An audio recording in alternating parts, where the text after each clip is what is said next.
एक और सीट पर चर्चा कर लेते हैं, बलिया पर। बलिया पर हम लोग लगातार चर्चा कर भी रहे थे। बीजेपी का प्रत्याशी वहां से पहले आ चुका है नीरज शेखर, और बलिया से बसपा का प्रत्याशी भी घोषित हो गया है लल्लन सिंह यादव। सपा का बाकी है अभी बलिया में, तब जब सपा का आ जाएगा तब क्लियर हो पाएगा। कल हम जब चर्चा पंकज जी आपसे कर रहे थे तो आपने एक समीकरण समझाया भी था कि समाजवादी पार्टी एक ऐसे नाम की तरफ देख रही है जो कि बीजेपी की तरफ से टिकट चाह रहे थे पर उनको मिला नहीं। तो क्या कुछ चर्चा बातचीत आगे बढ़ी वहां पर?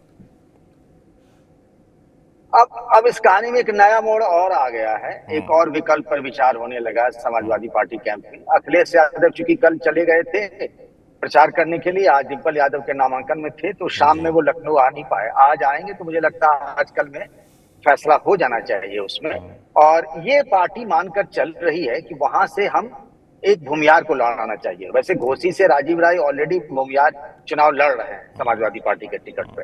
पार्टी का मानना है कि नीरज शेखर ठाकुर बिरादरी के हैं, तो उनके मुकाबले भूमियार को लड़ाते हैं। और वहां भूमियारों की बहुत अच्छी खासी है, मतलब यूपी में कहीं सबसे ज्यादा भूमियार है तो बलिया में। जी अब उनके पास विकल्प के तौर पर देखे, पार्टी के पास अपना कोई नेता है तो वो नारद राय है। लेकिन जिस तरीके से मुलायम परिवार में जब झगड़ा हुआ था और नारद राय ने खुलकर शिवपाल यादव का साथ दिया था, इस बात को अखिलेश यादव ने पसंद नहीं किया। और अब भी पार्टी में तो आ गए हैं लेकिन मन नहीं मिल रहे। तो मुझे नहीं लगता कि अखिलेश यादव उन पर दांव खेलेंगे। तो एक नाम पर और विचार हो रहा है। वो नाम मैं आपको बताऊं कि वो घोसी से पिछली बार बीएसपी के टिकट पर सांसद बने थे, 5 साल जेल में रहना पड़ा। नाम उनका है अतुल राय, कुछ लोग उनको अतुल सिंह भी कहते हैं। नौजवान है और पहली बार चुनाव लड़े और पहली बार ही सांसद बन गए। और के मामले में जिसमें पीड़िता ने आत्महत्या भी कर ली थी, उसमें जी उनको 5 साल जेल रहना पड़ा।